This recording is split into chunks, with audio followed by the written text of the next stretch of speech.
Pumasok na sa Philippine Area of Responsibility ang isa sa dalawang low pressure area na binabantay ng Pag-asa, bagamat nasa labas pa ng bansa. Yung isa pong LPA ay namuo na rin bilang tropical depression sa silangan ng bansa.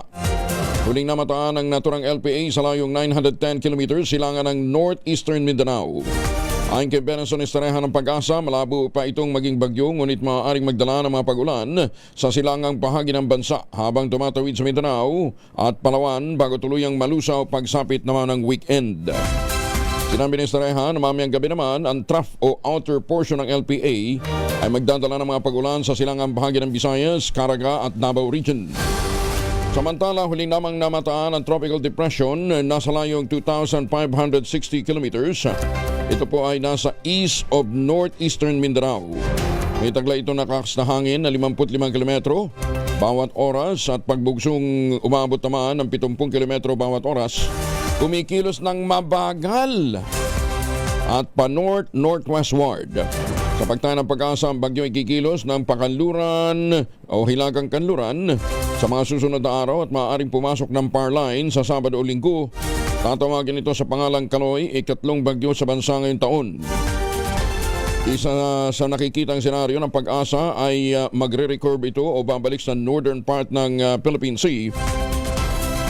Maaaring lumapit sa northern portion bago lumayo sa kalupaan habang unti-unting hihina. Si Lori de la Cruz ng Pag-asa, kasama na natin. Ma'am Lori, good morning. Good morning at sa lahat ng ating mga taga-subaybay. Patuloy pa rin ang mga pag-ulan at na pwedeng maranasan dito sa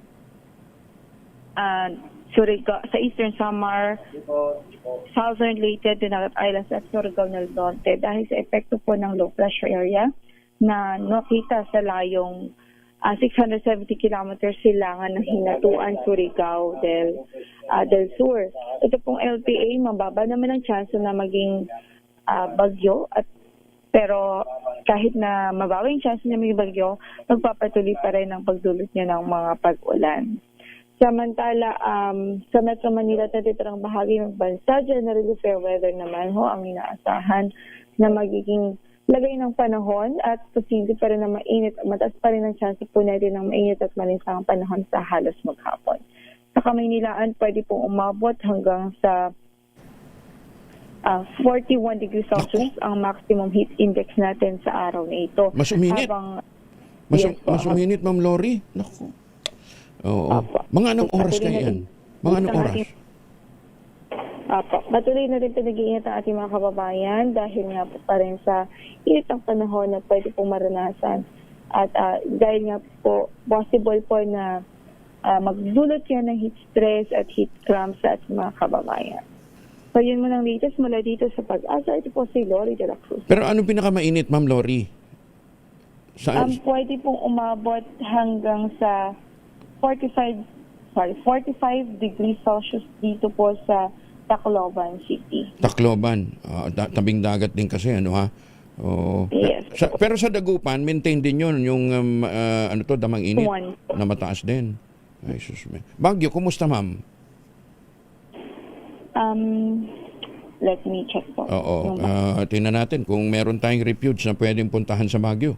Kahit sa Baguio po, 25 po yung posibleng maging heat index. 25. Parang may air conditioning room lang. Nasa air condition room ka. Sige. Ma'am Lori, thank you ha. Ingat po. Magandang umaga. Si Lori de la Cruz mula po sa Pag-asa.